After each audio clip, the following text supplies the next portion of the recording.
Assalamualaikum warahmatullahi wabarakatuh. Waalaikumsalam warahmatullahi wabarakatuh. Bismillah walhamdulillah wassalatu wassalamu ala rasulillah wa ala alihi wa sahbihi wa man tabi'ahu bi ihsanin ila yaumiddin. Ya ayyuhalladzina amanu taqullaha haqqa tuqatih wa la tamutunna illa wa antum muslimun. Alhamdulillahi rabbil alamin. Jamaah yang dirahmati Allah Subhanahu wa taala. Alhamdulillah di pagi hari ini Allah mudahkan langkah kaki kita, Allah lancarkan perjalanan kita, Allah sehatkan badan kita sehingga bisa nyampe di tempat yang terbaik dan yang paling dicintai Allah, yaitu masjid. Khairul makan wa ahabul bilad ilallahi ta'ala, dalam rangka menghadiri majelis ilmu. Semoga amal ibadah kita diterima Allah Subhanahu wa taala, diberikan pahala yang sempurna, dan semoga kita semua termasuk yang terpilih mendapatkan syafaat dari Nabi Muhammad SAW. Tapi harus ada syaratnya. Syaratnya adalah ya ayyuhalladzina amanu, wahai orang-orang yang beriman, banyak-banyaklah bersolawat kepada Nabi Muhammad SAW. Semoga salam solawat kita haturkan pada Nabi Muhammad SAW beserta keluarganya, para sahabat, nabiin, nabiin, dan juga kepada umat Nabi Muhammad SAW. Dan bertakwalah kepada Allah dengan sebenar-benarnya takwa, jangan sekali-kali mati kecuali dalam keadaan Islam. Sudah siap ngaji? Alhamdulillah. Jamaah yang dirahmati Allah, terakhir saya ngisi di masjid ini bulan apa saya lupa. Saya sampaikan tentang keberadaan jin dan apa pengaruhnya dalam kehidupan kita. Apalagi zaman sekarang banyak orang mengatakan sudah tidak relevan membahas soal jin, ya, beserta gangguannya. Bahkan kalau ada gangguan-gangguan dari mereka, dianggapnya halu, dianggapnya kita percaya tahayul. Bahkan sampai ada yang mengatakan skizo, ya, gangguan mental atau gangguan kejiwaan. Kalau sampai ada yang nggak percaya dengan adanya jin, berarti dia telah menolak satu surat dalam Quran.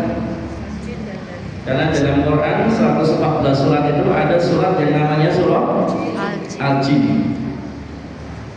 Jadi kalau ada yang nggak percaya tentang eksistensinya jin, nggak percaya dengan eksistensinya jin, maka dia telah menolak satu surat dalam Al-Quran.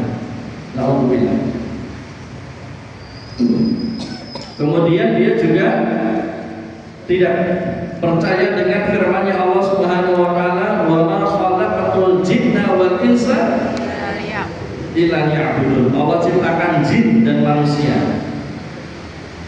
Dan bahkan Allah ciptakan jin sebelum penciptaan manusia. Makanya iblis dari golongan jin ini tidak mau sujud kepada Nabi Adam, wa in qulna lil malaikati isjudu li adama fasajadu illa iblis, karena dia menganggap lebih senior. Akhirnya ada ketidakrelaan, maksud senior disuruh sujud kepada juniornya dengan mengatakan ana khairu minhu, aku lebih baik darimu, aku lebih senior. Khalaqtani min nar wa khalaqtahu min tin, aku ini dari api, kamu dari tanah, api itu lebih mulia daripada tanah, gitu kan? Sombong, batarul haqq wa ghamdun nas, menolak kebenaran dan merendahkan orang lain. Allah ciptakan jin dan manusia tujuannya untuk beribadah kepada Allah, mentauhidkan Allah Subhanahu wa ta'ala. Berarti apa? Jin itu juga mukallaf. Apa itu mukallaf?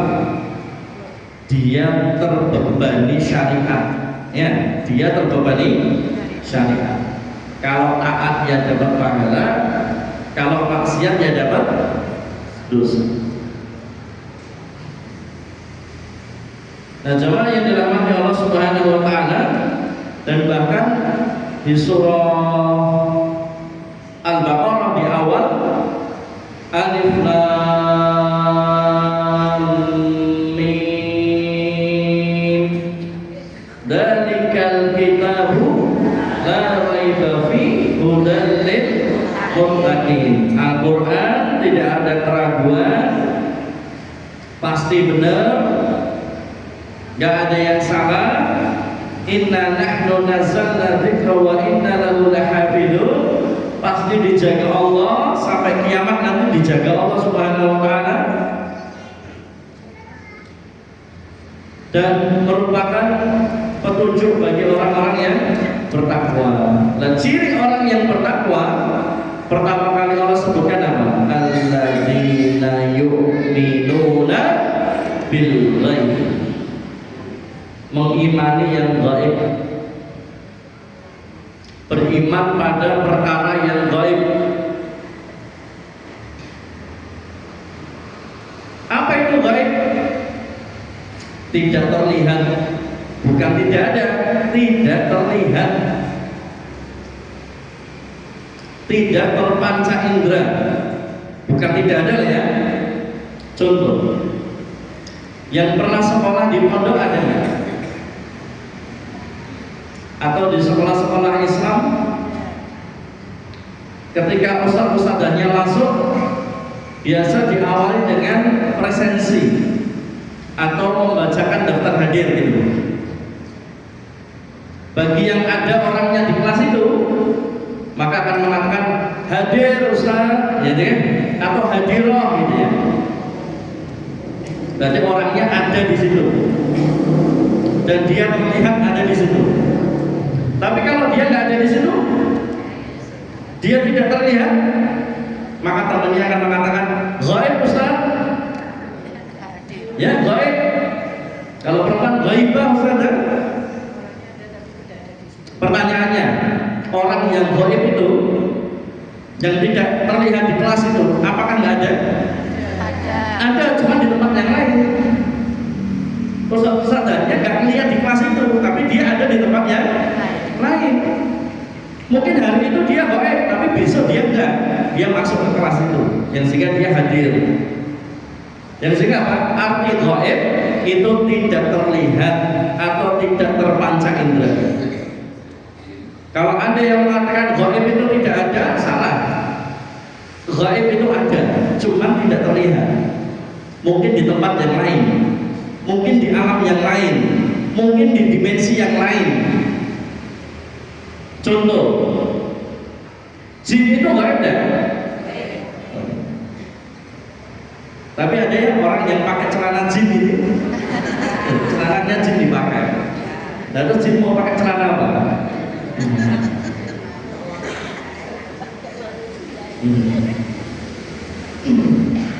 Jin itu gaib ya, karena tidak terlihat. Tapi apakah jin itu tidak ada? Ada. Bagi kita gaib, bagi anjing tidak gaib, karena anjing bisa melihat jin. Bahkan Rasulullah katakan, Al-kalbul aswad syaitan. Anjing hitam itu adalah setan. Karena mereka seringnya menjelma menjadi anjing hitam. Malaikat gaib dah. Gaib kita nggak bisa lihat malaikat. Tapi tidak gaib bagi ayam. Karena Rasulullah katakan ayam itu kalau pagi berkokok maka dia melihat malaikat. Jadi gaib menurut kita, gaib bagi kita, tapi belum tentu gaib bagi makhluk yang lain. Anjing bisa lihat jin, ya ayam bisa lihat malaikat. Katanya kucing juga seperti itu ya, binatang yang termasuk sensitif dan sebagainya. Jadi gaib itu bukan tidak ada, gaib itu tidak terlihat. Surga neraka itu belum terlihat, nanti. Pengen nggak lihat surga neraka? Lihat surga aja. Lihat surga. Pengen lihat surga? Iya. Syaratnya mati dulu. Ya. Kalau nanti sudah pasti masuk surga, bakal lihat surga. Nanti ketika sudah masuk surga, kenikmatan tertingginya adalah bisa melihat wajahnya Allah Subhanahu wa Ta'ala. Berarti Allah bisa dilihat ya? Bisa, tapi nanti ketika di surga. Di bumi belum. Jadi gaib bukan tidak ada, tapi gaib itu adalah tidak terlihat. Saat ini tidak terlihat. Jadi ya, ini diluruskan dulu. Sebab ada orang yang sekarang main akal-akalan, ya. Kemudian yang berikutnya jamaah yang dirahmati Allah Subhanahu wa Ta'ala, pada hari ini saya akan menyampaikan materi singkat, praktis.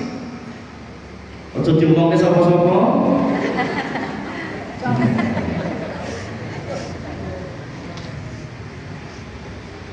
Kaitannya dengan gangguan jin, ya. Tipis-tipis saja. Ada 3 jenis penyakit. Ini sebagai lanjutan terakhir saya di sini itu ya. Ada 3 jenis penyakit. Yang pertama penyakit fisik. Dicatat nanti keluar ujian. Yang kedua penyakit psikis atau kejiwaan. Yang ketiga adalah penyakit spiritual atau gaib.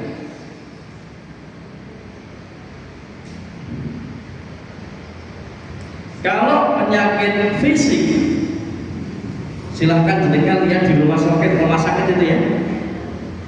Mewati, PKO, kasih ibu, kasih bapak nggak ada ya. Padahal bapak itu luar biasa loh ya.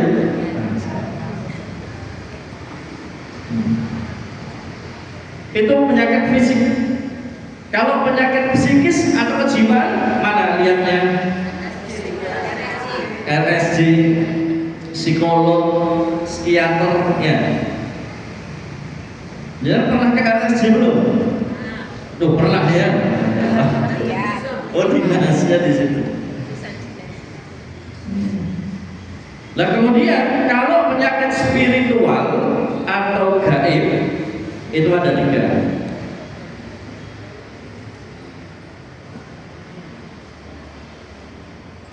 Yang pertama adalah ain, yang kedua adalah sihir, yang ketiga adalah gangguan jin. Utamanya jin nasab. Jin nasab itu berarti kalau dalam bahasa Malaysia jin saka, dari leluhur.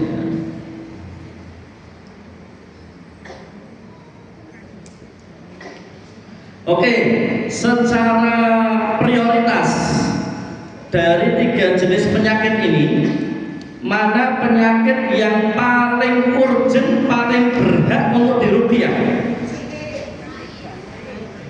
Dari 3, fisik, psikis, sama gaib. Mana yang paling berhak diruqyah? Gaib. Skala prioritas ya. Baru kemudian psikis.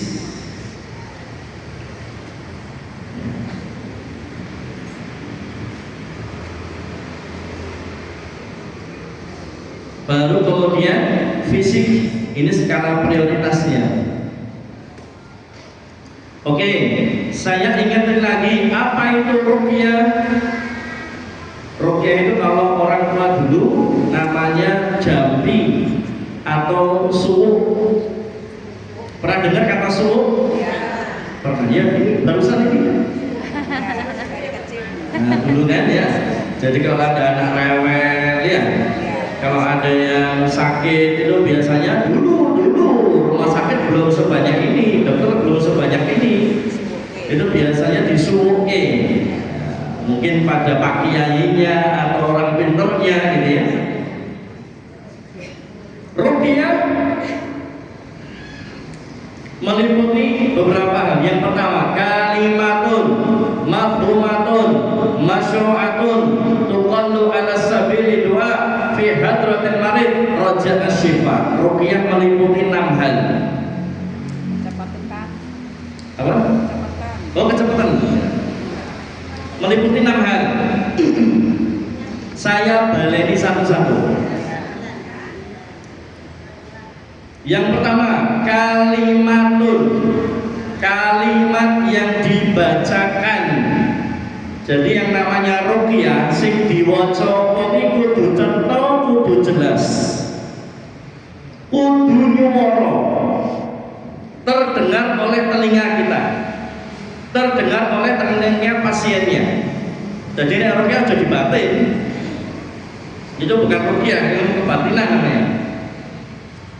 Yang kedua, kalimatun mafhumatun, yang difahami maknanya, yang bisa difahami maknanya,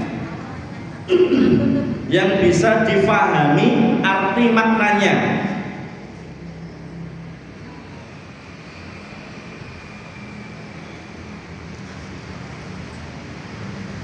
Yang ketiga, masyru'atun, yang disyariatkan, yang dibolehkan dalam syariat Islam. Apa yang dibolehkan? Antakuna bi kalamillah au bi asma'illah wa sifati au doa dari Rasulullah SAW. Yang disyariatkan dalam Islam itu apa yang dibaca? Al-Quran, kalamullah, asma'ul husna, dan doa-doa yang disunahkan oleh Rasulullah SAW.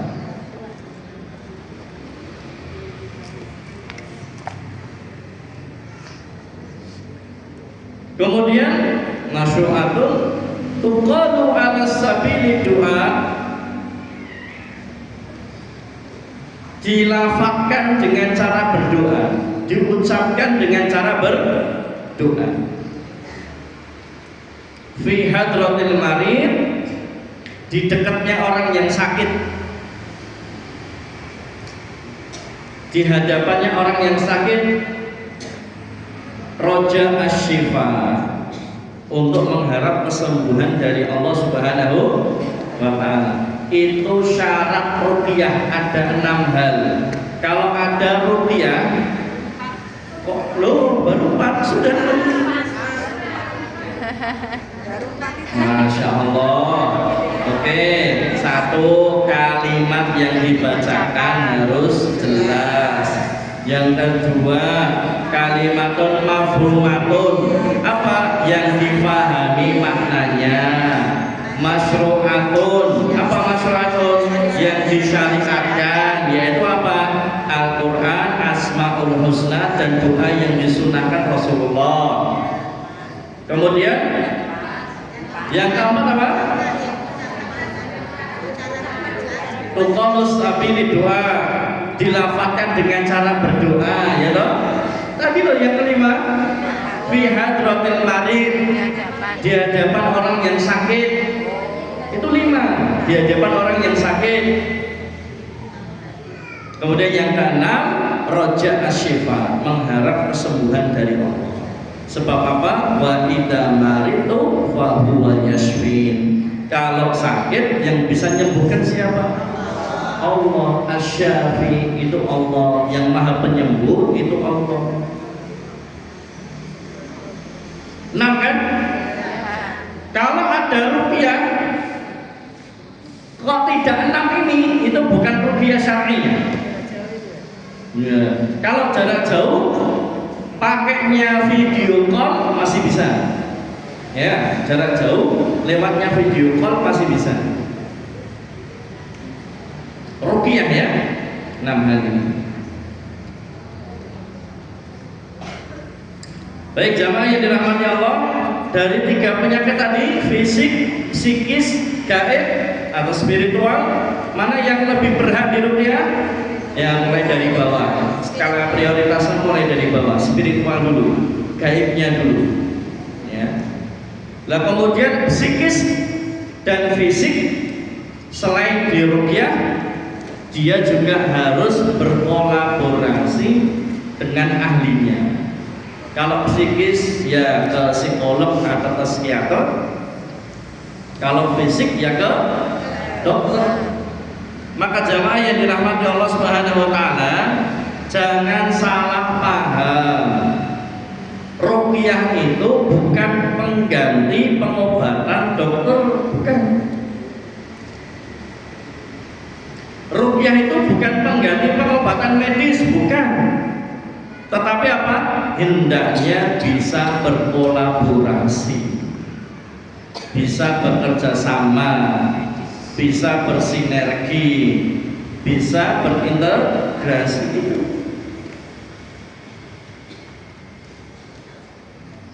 Dulu pernah kami sampaikan, satu-satunya rumah sakit Islam yang ada ICU ruqyahnya, ada ruang khusus ruqyahnya, yaitu Rumah Sakit Nur Hidayah yang ada di Jogja.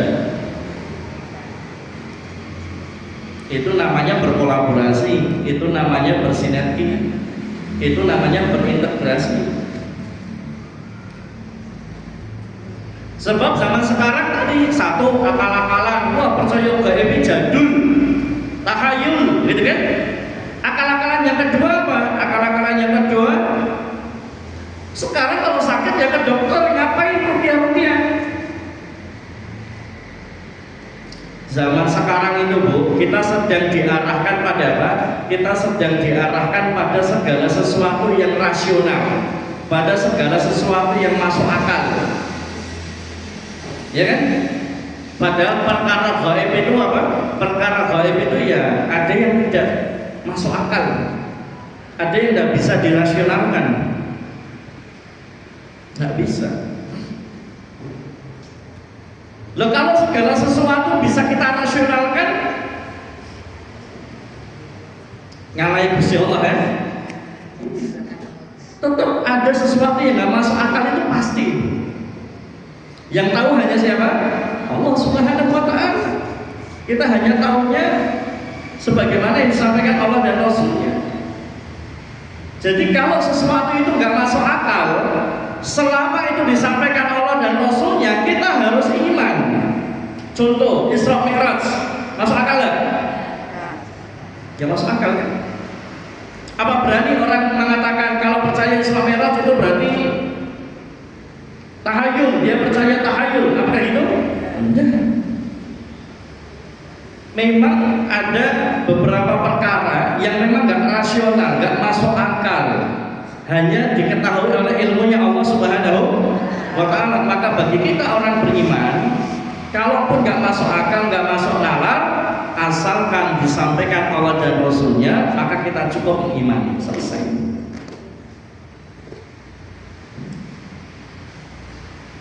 Nah jamaah yang dirahmati Allah Subhanahu wa ta'ala, satu-satunya rumah sakit yang ada penanganan ruqyah syar'iyah, Rumah Sakit Islam Nur Hidayah yang ada di Jogja, tempat Dr. Sagiran bertugas di sana. Bayangkan ya, kalau rumah sakit Islam semuanya ada penanganan ruqyah syar'iyyah,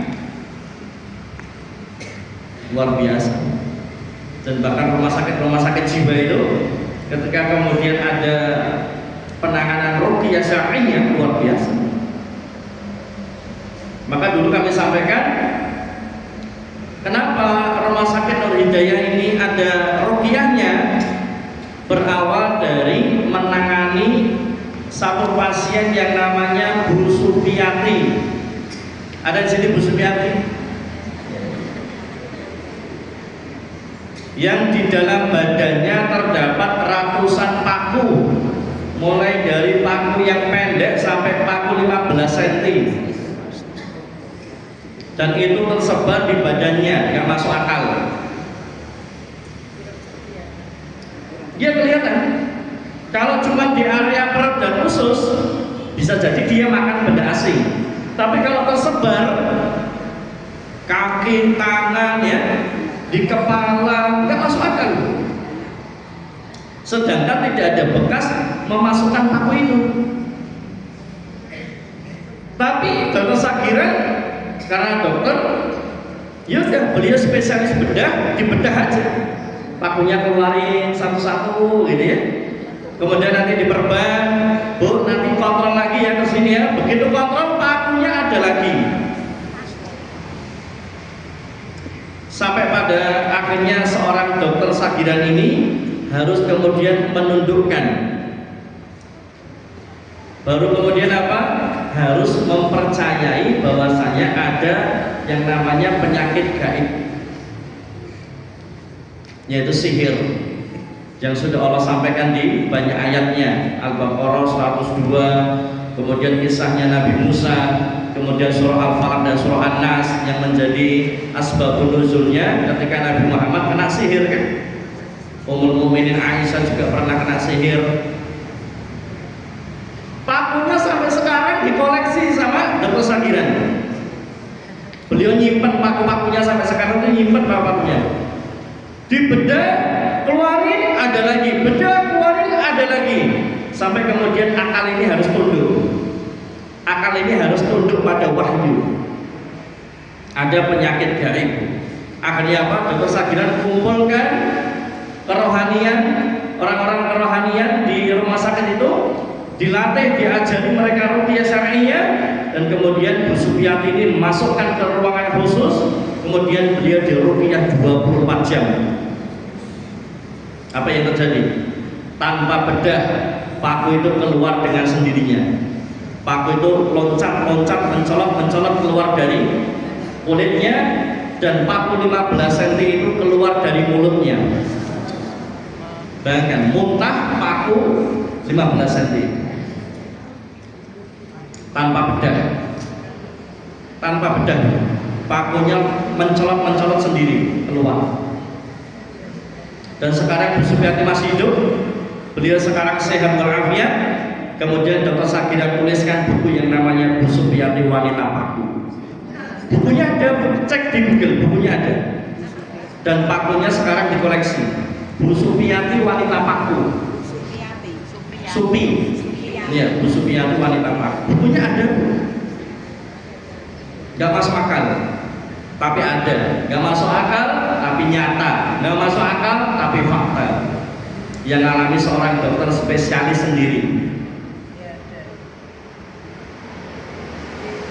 Coba bayangkan kalau nggak pakai ruqyah, bedah terus, ada lagi bedah, ada lagi bedah, ada lagi, kan sampai sabu seni.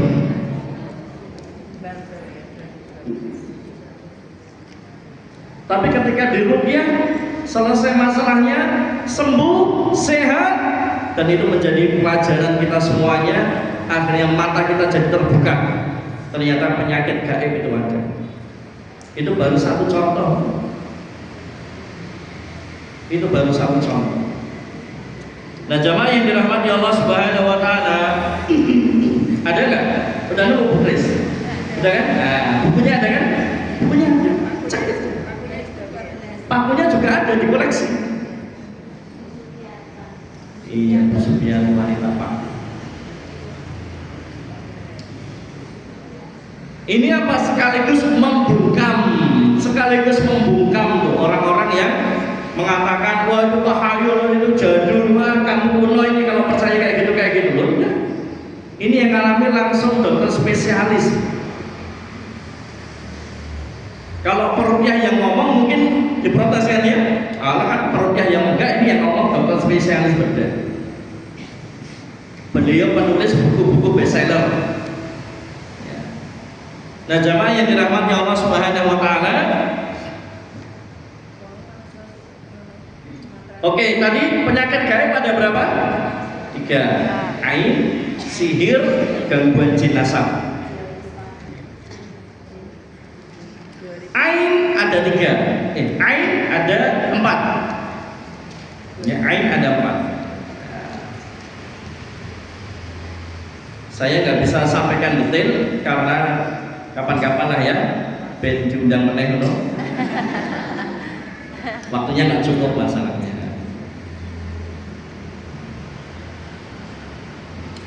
Saya pernah bikin kelas di Nyerocos. Siapa yang pernah ikut kelas saya? Lupa saya. Itu saya selama berapa bulan ya? Selama 3 atau 4 bulan baru selesai. Bahas soal dunia gaib, gangguan jin, dan ruqyah syar'i. Lama. Ada 4, ain ada 4. Kejahatan pandangan itu ada 4. Ain itu kan kejahatan pandangan ya. Ain itu kejahatan pandangan, ada 4. Yang pertama,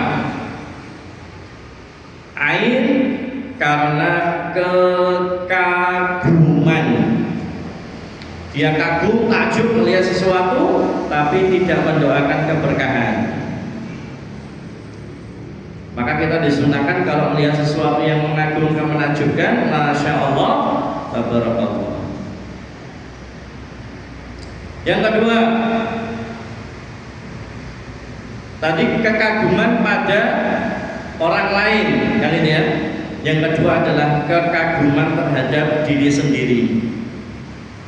Namanya nafas. Berselfie terus fotonya nonton, aku ayuman ya. Ternyata aku jadi nom ya. Ya, kameranya iPhone. Simbah-simbah umur swidak, nek kameranya iPhone ya ketok 17 tahun ya toh. Asli nih belum nak dia toh. Real ya toh. Satu mengagumi orang lain, yang kedua mengagumi diri sendiri, nafas namanya. Dalilnya apa? Kalau mengagumi orang lain, dalilnya pernah terjadi pada sahabat Sahal bin Hunayf atau Suhail bin Hunayf. Ya, dia kena ain karena dikagumi oleh Amr bin Rabi'ah. Kagum karena kulitnya yang putih, wong lanang kulitnya yang putih resik, wongnya bagus. Orang kaya kulitku kan ya. Suhail kemudian apa? Uratnya tegang, uratnya kaku, dia terjatuh pingsan dibawa ke Rasul. Kalau nafas mengagumi diri sendiri apa? Dalilnya surah Al-Kahfi. Nanti silakan jenengan cari 2 pemilik kebun. Ya, ada kisah nanti 2 pemilik kebun. Ada orang yang mengagumi kebunnya, tapi besoknya Allah musnahkan itu nafas. Bukan hanya mengenai orang saja lah ya, tapi bisa mengenai rumah, bisa mengenai mobil, motor, bisa mengenai usaha, bisa mengenai sawah, kebun dan sebagainya. Jadi bukan hanya orang ya, kalau orang itu kagum sama mobil, dia puji tapi tidak mendoakan keberkahan, tiba-tiba mobil itu akan rusak. Kalau bisnis atau usaha tiba-tiba jadi sepi. Kalau orang tiba-tiba jadi sakit. Kalau sawah ladang mungkin tiba-tiba kena hama, gagal panen dan seterusnya. Mengagumi orang lain, mengagumi diri sendiri. Kemudian yang ketiga apa? Yang ketiga adalah pandangan kedengkian, hasad namanya. Pandangan kedengkian. SMS, seneng melihat susah, susah melihat senang. Jadi nek wong liya seneng, wong liya nikmat, dia merasa susah, nggak seneng. Dan orang dengki atau hasad ini dia sempat mikir bahkan semoga nikmat itu hilang. Ya, semoga nikmat itu hilang. Nek carane warung, ya semoga kono sepi sing rame ngono kan ini. Itu namanya hasad, pandangan kedengkian. Kemudian yang keempat, nadroh. Nadroh ini adalah ain dari bangsa jin kepada manusia. Kalau dalam bahasa Jawa namanya sawan. Ya, kalau dalam bahasa Jawa namanya sawan. Ini pernah saya dapati pasien kemarin, beberapa pekan kemarin, Jumat ketiga bulan yang ini, bulan ini ya, Jumat ketiga bulan ini di Ngentang. Jadi beliau sejak mulai dari bulan April itu flu, tapi flu-nya biasa. Sampai kemudian beliau ada tetangganya yang meninggal, kemudian beliau yang mengurusi jenazahnya, memandikan, mengkafani gitu ya. Kemudian takziah, selesai itu dari hidung beliau itu keluar lendir banyak banget sampai ditandai pakai tisu. Kayak orang kena gurah gitu ya. Sampai ditandai sampai pakai tisu. Kemudian apa? Tambah buruk, drop sampai pada akhirnya nggak sembuh, sudah ke spesialis sana sini nggak sembuh, sampai suaranya hilang. April, Mei, Juni, Juli, berapa bulan? 4 bulan. Begitu kemudian datang ke dokter sana sini, spesialis sana sini, nggak sembuh, baru kemudian ingat saya. Ya karena Allah kan ya, qadarullah ingat saya. Kadang nggak masuk akal Bu. Sama pasien saya di daerah makam haji, unik. Beliau sakit, berobat ke sana kemarin nggak sembuh. Kemudian beliau sholat tahajud. Ketika beliau sholat tahajud, kemudian selesai sholat tahajud, nunggu subuh beliau tertidur. Beliau mendengar bisikan apa? Kamu cari ustadz yang namanya Aziz Mubarak dan kamu minta ruqyah, insya Allah dengan ruqyah itu kamu sembuh. Langsung beliau kaget terbangun, langsung beliau cari nama saya Aziz Mubarak. Beliau tanya sama teman-teman siapa yang kenal Ustaz Aziz Mubarak, siapa kenal saya. Kemudian ada temannya yang oh ya saya kenal, beliau peruqyah. Langsung beliau minta nomor saya, menghubungi saya datang, saya ruqyah, qadarullah, pilihlah beliau sembuh. Bayangkan, nggak masuk akal kadang. Saya digiring untuk mengobati orang itu nggak masuk akal. Saya pernah bermimpi meruqyah anak kecil. Saya nggak kenal sama anak kecil ini. Kemudian setelah saya ruqyah, bismillah sembuh. Kemudian saya bangun, ini paling mimpi biasa. Beberapa hari kemudian saya bertemu sama seseorang. Kemudian cerita, kenal, deket. Kemudian beliau tahu kalau saya ini peruqyah. Akhirnya kemudian beliau itu menceritakan tentang kondisinya dan keluarganya. Sampai pada beliau menceritakan saya punya anak kecil sakit talasemia ya. Talasemia. Saya punya anak sakit talasemia. Kemudian saya telaah gitu sampai pada akhirnya saya sampaikan itu karena jenazah. Bagaimana Ustaz? Ruqyah. Karena sudah ditambah di kemana-mana sembuh, tambah drop. Kemudian saya datang ke rumahnya, ketemu sama anak kecil itu. Tahu nggak anak kecil itu yang di mimpi saya? Saya ketemu baru di kemudian hari. Anak kecil itu yang ada di mimpi saya. Saya kemudian menangis waktu itu. Saya sampaikan, anak kecil ini yang pernah saya mimpikan saya ruqyah dan sekarang Allah temukan. Bismillah. Kadang nggak masuk akal gitu. Itu Allah Subhanahu wa Ta'ala. Dan bismillah sembuh. Jamaah yang dirahmati Allah Subhanahu wa Ta'ala, kembali pada tadi, setelah April, Mei, Juni, saya ditelepon, kemudian saya datang, kemudian saya ruqyah. Baru saya bacakan ayat-ayat pembuka, itu udah muntah-muntahnya luar biasa sampai beliau muntah darah. Begitu beliau muntah darah, saya bilang alhamdulillah, selesai. Apa yang terjadi? Besoknya suaranya sudah muncul lagi, dan sekarang beliau sudah sembuh. Dan jamaah yang dirahmati Allah, 4 bulan ya ini, 4 bulan. Bayangkan kalau dia nggak ruqyah. Tapi saya mau ruqyah mandiri nggak ngefek ya? Kadang beda, ya. Kadang beda tuh yang dilakukan oleh orang biasa dengan yang oleh expertnya, kan itu ya?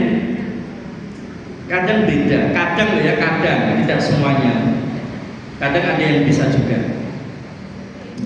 Makanya pengurus saya kan ada majelis taklim Al-Kayis, yaitu majelis taklim binaan saya. Semua pengurusnya itu bekas pasien saya semua.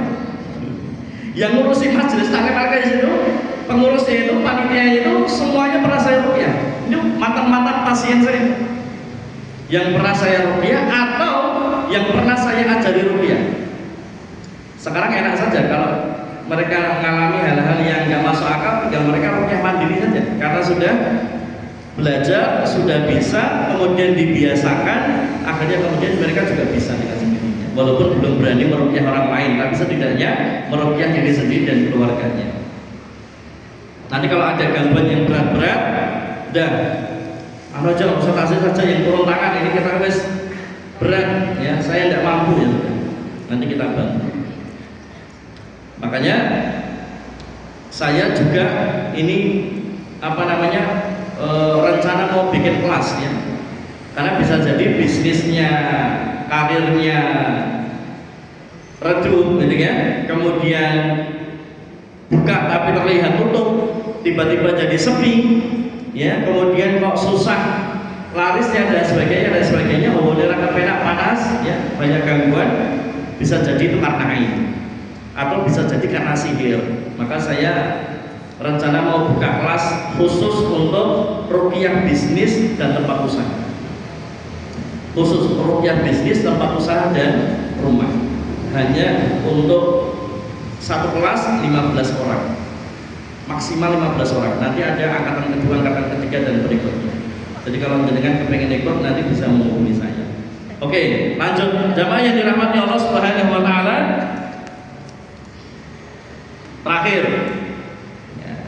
Terakhir yang ingin kami sampaikan, Ustadz, bagaimana dong cara untuk membedakan ini penyakit medis, ini non medis? Saya pakai akronim SIGER. Akronim ya, SIGER.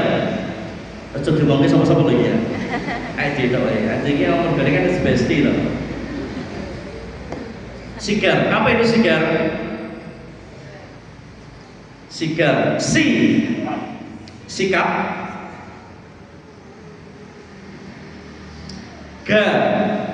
gangguan ibadah,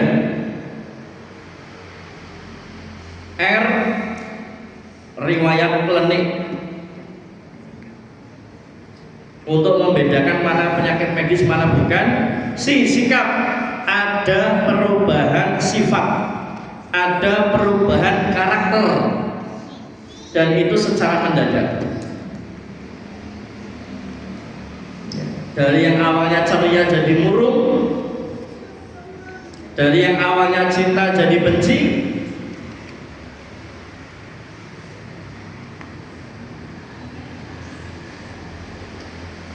kemudian yang berikutnya gangguan ibadah. SIGER ya, ganya gangguan ibadah. Apa gangguan ibadah? Was-was, Wudhu selesai merasa batal, wudhu lagi. Wudhu selesai merasa nggak sempurna, wudhu lagi. Terus gitu sampai ada yang bolak-balik wudhu setengah jam rampung wudhu nih. Akhirnya masuk angin loh. Ya. Kemudian apa? Sering lupa rakaat sholat. Wah kan kita ini. Nah sholatnya karo ngantuk loh. Atau sering lupa bacaan sholat. La abudu ma la abudu wa la abudu nama abudu wa la abudu ma abudu wa la abudu nama abudu wa la abudu ma abudu wa la abudu nama abudu wa la abudu ma abudu wa la abudu nama abudu wa la abudu. Wah anake sekomburi lakum dinukum. Nah, akhirnya lakum dinukum waliyadin. Ya Allah, ya Allah. Dan ini pernah dialami oleh salah seorang sahabat Utsman bin Abi Al-As As-Saqafi. Lupa rakaat sholat, lupa bacaan sholat, dadanya ditepuk sama Rasulullah. Ukhraj ya syaitan fi sadri Utsman. Ini bukan Utsman bin Affan ya. Ini Utsman bin Abi Al-As As-Saqafi. Ukhraj ya syaitan fi sadri Utsman. Maka kemudian setannya keluar. Setelah setannya keluar, beliau sudah tidak lagi lupa rakaat, sudah tidak lagi lupa bacaan. Ya. Maka metode ruqyah itu ada satu. Metode ruqyah itu dibacakan. Metode ruqyah dibacakan. Yang kedua, ditiupkan. Yang ketiga, disentuh. Yang keempat, diusap atau dibuang. Yang kelima, ditepuk. Ada 5 metode ruqyah. Ini saya bikin sendiri. 1 dibacakan, yang kedua ditiup, yang ketiga disentuh, yang keempat diusap atau dibuang, yang kelima ditepuk. Bagaimana caranya Ustaz? Kapan-kapan kita bahas. Pokoknya plus ya. Kapan-kapan. Oke? Apa tadi? Sikap, berubah karakter, berubah sifat, berubah watak tiba-tiba. Yang kedua, gangguan ibadah, lupa rakaat, lupa bacaan, atau was-was, merasa batal, ngulangi lagi, batal, ngulangi lagi, merasa batal, ngulangi terus. Kemudian yang ketiga adalah riwayat klinik. Ada nggak orang tuanya yang pernah melakukan perjanjian kerjasama dengan bangsa jin? Wa annahu kana rijalun minal insi ya'uduna birijalin minal jinni fasadhum rahaqa. Orang tua atau simba, pernah tidak mereka yang melakukan ritual atau dirinya bahkan ritual, ngelmu, ngelaku, poso ngerawat, poso mutih, poso pati geni, poso ngelowong, puasa-puasa yang tidak disunahkan, atau baca wirid-wirid yang tidak disunahkan, atau niatan-niatannya karena dunia, ambisinya. Kemudian punya pusaka atau tidak? Ya, punya pusaka atau tidak? Keris yang diisi, akik yang diisi, batu yang diisi. Ya, diisi oleh apa? Ya, diisi jin gitu ya. Khodamnya ada di sini jenengan yang punya khodam. Ini khodamnya Power Rangers. Khodamnya Sailor Moon ya kan? Khodamnya Doraemon penak ya. Ada pintu ajaib langsung di Mekah Madinah. Kemudian masih berapa menit? 5 menit? Oke, saya berikan bonus. Terus pokoknya ngaji ini penak kayak bonus. Ciri orang yang kena sihir, akronimnya tumbal. Akronimnya tumbal, singkatannya tumbal. Apa ciri orang yang kena sihir? T yang pertama. Ya, yang pertama T. Apa T? Tidurnya terganggu, susah tidur, insomnia. Kemudian apa? Sering tindihan. Nah, tindihan ini kalau dalam psikologi namanya sleep paralysis, ya. Kemudian yang ketiga, mimpi buruk. Sering mimpi buruk dan terulang, mimpi buruknya itu sering terulang. Bukan sekali dua kali, terulang, sering. Kemudian apa? Mimpi buruk, mimpi buruk. Kemudian yang berikutnya apa? Gigi beradu. Nah, ketika tidur itu giginya apa ya bahasanya? Kerat. Kerap ya, kerap. Nah, pernah enggak? Pas turu ya ora ngerti ya. Sing ngerti ya sing jajare dhewe. Kemudian apa? Sering lindur. Itu T, tidurnya terganggu. Yang kedua usaha terhalang. Usaha apapun.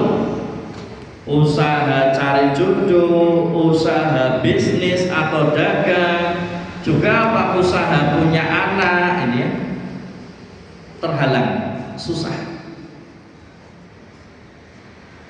M, media sihir. Ditemukan media sihir di sekitar rumah atau tempat usaha. Bisa tanah kuburan, bisa air yang sehingga satu tempat itu becek, gitu ya. Kalau garam biasanya beras kuning atau bunga atau telur busuk. Kemudian apa? Buhul itu ikatan. Biasanya apa? Kain atau biasanya boneka atau biasanya pocong kecil ya. Nah, pokoknya yang namanya buhul itu sesuatu yang terikat, aneh ya, sesuatu yang terikat tali, tersimpul. B, tumbal kan? B, berubah perangai atau perilaku secara mendadak. Yang tadi benci, cinta jadi benci, sabar jadi pemarah, muring-muring, rak jelas ya. Kemudian jadi introvert, jadi murung. A, anomali penyakit. Penyakitnya berpindah-pindah, munculnya di waktu-waktu tertentu, bahkan sampai keluar darah dari pori-pori. Pokoknya keluar darah terus. Ini yang pernah dialami oleh Hamnah binti Jahsy. Keluar darah terus. Maka kata Rasulullah, rahimmu sedang dihentak oleh syaitan ya. Kemudian L, lingkungan terganggu. Maksudnya bagaimana? Banyak binatang-binatang, cicak, tikus, coro, ular, gitu kan?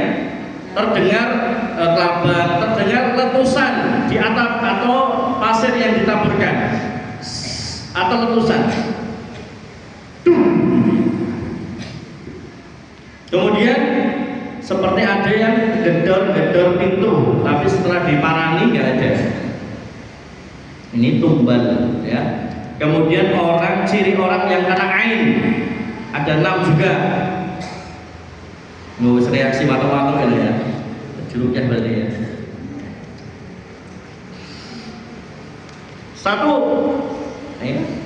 badan sering lemah, gampang sakit, kurus kerempeng, tapi kurusnya kurus yang tidak sehat, malesan, mageran.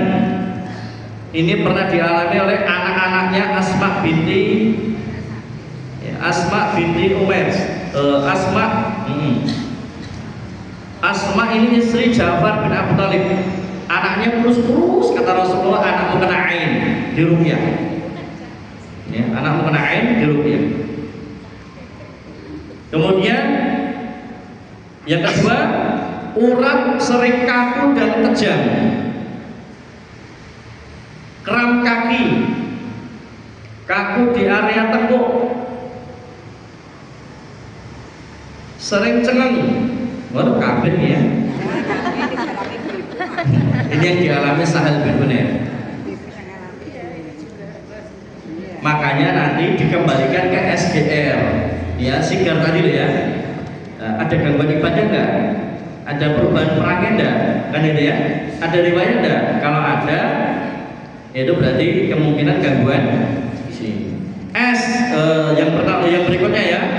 Tadi apa? Badan sering lemah. Yang kedua, urat sering kaku, kejang. Yang ketiga, saf'ah. Orang yang kena ain. Saf'ah. Apa itu saf'ah? Perubahan warna kulit. Biasanya wajah. Maka kenapa saya kok kalau ada yang konsultasi minta foto wajah, foto lidah, foto telapak tangan untuk diagnosa. Ya. Dan biasanya nanti juga muncul koyok tahu ya, tahu, tembok tahu ya. Nah, tapi tidak dari lahir. Ini munculnya ketika kena ain. Ya, di mana? Di dada, di paha, di tangan, di punggung.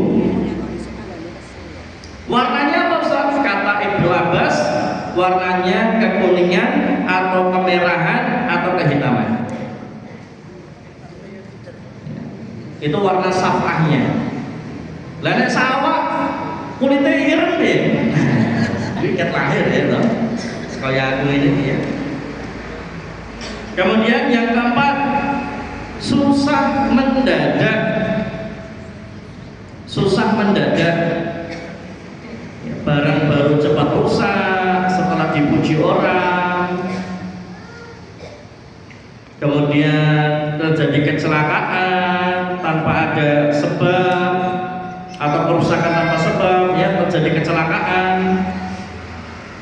Anak sering rewel, sakit-sakitan, usaha gagal terus, jodohnya terhalang, karirnya ambruk, redup. Ya. Nah, jadi sebab-sebab yang nggak masuk akal. Kemudian yang kelima, emosinya terganggu. Jadi sering marah, muring-muring, ora jelas, mood swing, ya. Ini gangguan mood. Ya semua itu gitu.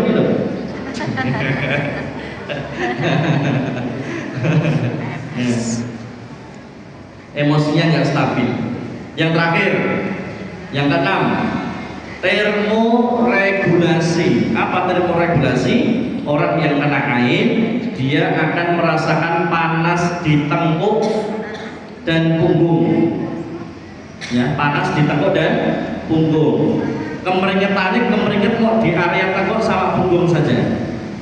Kemudian dingin di tangan dan kaki. Ya, dingin di tangan dan kaki.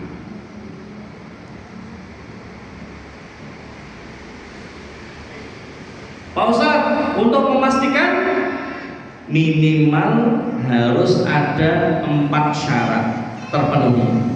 Ya, minimal harus ada 4 tanda, 4 gejala terpenuhi. Kan tadi ada 6 toh? Minimal ada 4. Kalau ada 4 minimal, apalagi 6, kalau ada 4 saja, maka fix dia kena ain. Tapi kalau hanya cuma 1, kalau hanya cuma 2, belum masuk. Ya, nanti ada scoringnya, minimal 4 terpenuhi. Ya. Ini jamaah yang dirahmati Allah Subhanahu wa taala. Nanti kapan-kapan kita sambung lagi. Kita akan sambung lagi, mungkin membahas tentang ain, ya, tapi secara detail. Karena belum ada kajian khusus, ya, atau bahkan mungkin kita khusus yang betul-betul fokus pada pembahasan ain. Ya, biasanya tipis-tipis dijadikan satu subbab. Nah, padahal ain ini penting. Ya. Saya punya disertasi doktoralnya Syekh guru kami. Saya syahid saat Ahmad Abdul, itu tebelnya segini, cuma bahas ain. Ya, luar biasa. Nanti kapan-kapan kita bahas.